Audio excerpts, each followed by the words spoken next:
Common mistakes with implementation. Mistakes happen. That's just a part of life. This lecture will provide an overview of common mistakes made in mappings and detections, as well as areas where others make mistakes. That way, you can learn from these shortcomings and implement mappings the right way. Examples of incorrect technique mappings from ATT&CK. Mistakes happen, and we all know this. It could be an implementation that doesn't work, a lack of knowledge or direction, or a simple mistake that happened purely by accident. The problem is mistakes can have consequences of different sizes, and you don't typically know what the consequences are until they've already occurred. Hopefully you can learn from some of the mistakes made in our past and use this to make your organization more secure. For the first example, I think of times when I have tried to overextend resources to cover as many controls as possible, even when it wasn't likely. It was a common practice for a while to review any areas and try to implement detections, mitigations, and security controls without thinking of the consequences on the organization. And in the long run, that was an important lesson to learn. It might have started small with overportioning user access controls to the point that some admin users have 4 or 5 different accounts. The thought process was that there was the separation of duties with the accounts, making it more secure. The reality was that this resulted in very few people using them correctly. I would see a mixture of scenarios. One would be that all the accounts created were not being used and a single admin account would be used. Another scenario was that passwords or PINs would be the same across all of accounts.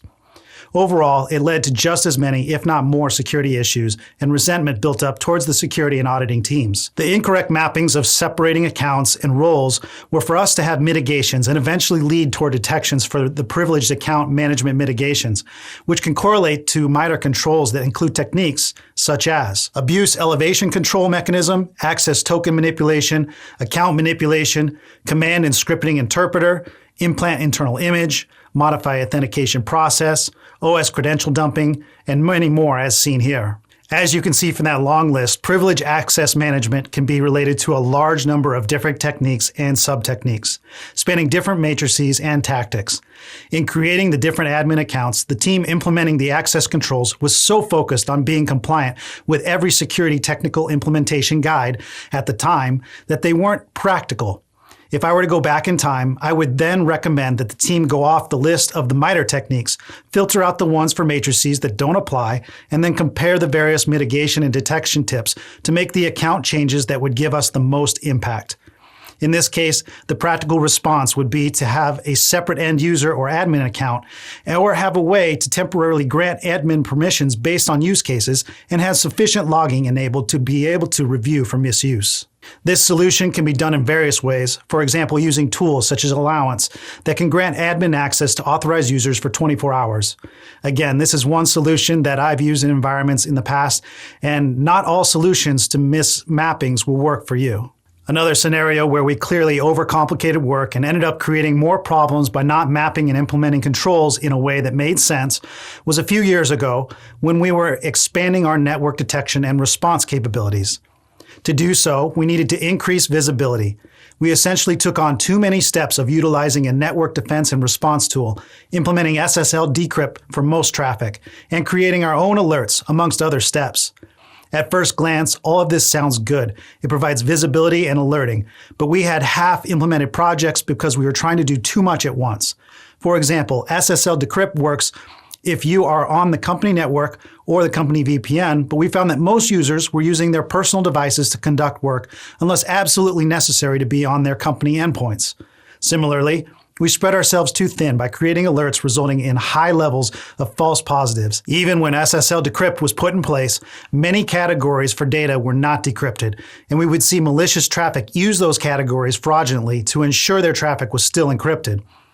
That also rendered some of the alerts useless. Our strategy of doing as much as possible because the MITRE framework can relate to the mitigations for the techniques and sub-techniques seen here. These include techniques such as adversary in the middle, exfiltration over alternative protocol, exfiltration over C2 channel, protocol tunneling, and many more seen here along with some of their respective sub-techniques.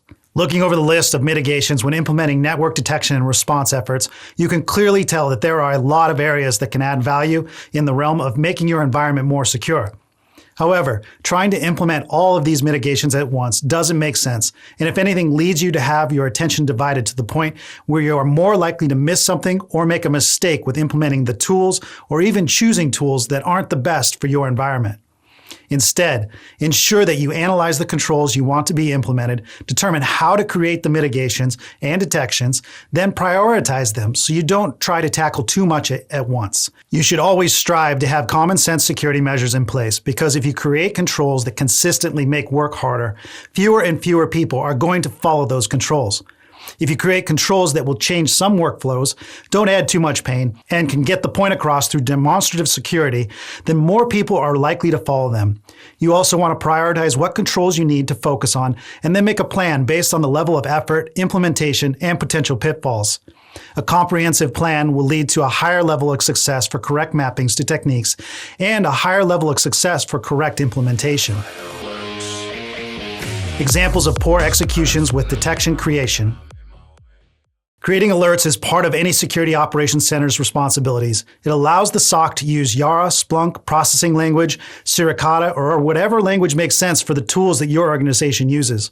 I can also guarantee that anyone who has ever worked in a SOC can relate to having alerts that were created that just generate a large number of false positives and can quickly become tiresome to triage. Also, ineffective filtering on alerts can become quite complicated due to having more information than is needed. A few alerts come to mind, but the first one is an alert for periodic beaconing, which can be indicative of an infected system sending out a ping to a C2 server. This alert could map to the techniques in MITRE seen here. Techniques shown include application layer protocol, data encoding, data obfuscation, and respective sub-techniques. This specific alert had some positive results, but also produced many false positives because of the nature of how some software works. This was especially true with the alert triggering on Google Analytics and the company Instart, which would use beaconing type traffic to gather information for search engine optimization. This would cause no less than 20 alerts a day.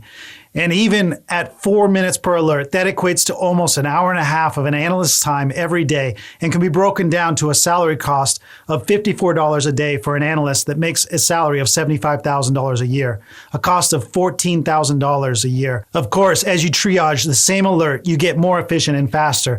But imagine if you had 5 alert rules like that and the cost it would put on your business. The non-monetary cost is that while you're closing those alerts, you could be missing a more serious issue, and that could also have a large impact on your organization. At the same time, you can use those false positives to tune alerts and help make them better.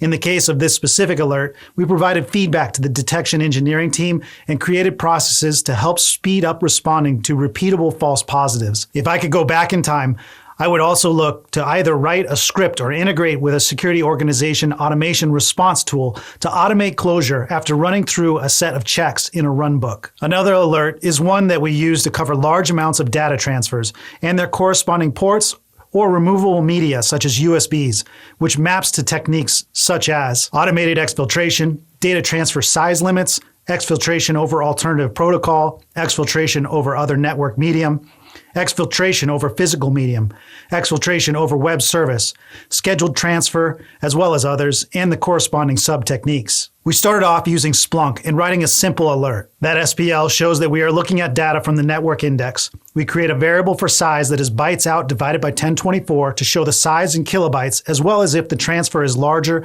than 100 kilobytes. It then takes a match on the string and puts it into a table format sorted by the time of the data, the user, and the size of the transfer. This isn't the exact alert we used, but it gives you an idea. The issue with this and similar types of alerts is that it is way too vague. Most of the time, data transfers are completely legitimate. The need for an alert also depends on factors like your organization's acceptable use policy and the level of concern. While some transfers can download something as simple as a video clip or images for a presentation, I've also seen cases where entire code bases have been saved to an external drive for someone to take when separating from the company. Regardless, in the attempt to make the alert more specific, you would want to add terms to continue to search on filtered down data or separate alerts. For example, instead of all data transfers, you could have an alert that is specific to USBs, or add an additional search term or exclude terms such as specific IPs or websites that transfers occur from. Taking those steps will help you get a more efficient alert that will allow you to figure out what occurred in a timely manner. You need to be careful when tuning because an easy trap to fall into is the habit of adding on singular search filters such as IP addresses one by one. And before you know it, you'll have an SBO query that is 6 lines long. Instead, audit your alerts and look for ways to make them more efficient, which will also help use less processing power. Summary. Mistakes regarding implementation and detection are bound to happen, and not only have they already occurred, but they will continue. The key is to learn from those mistakes, and you can then use that to be more prepared for the next implementation or to learn to be more efficient when creating detections. You also shouldn't be ashamed to talk about failed projects because you can use that to get feedback and helpful suggestions from other industry professionals. Many times in my career, I'll talk through a particularly tough task and use my network to help talk through the ideas. In the next lecture, we'll discuss alerts that, in my experience, have provided the most value. We'll also talk through ways to measure the efficacy of alerts and set up feedback loops to identify what alerts need to be improved.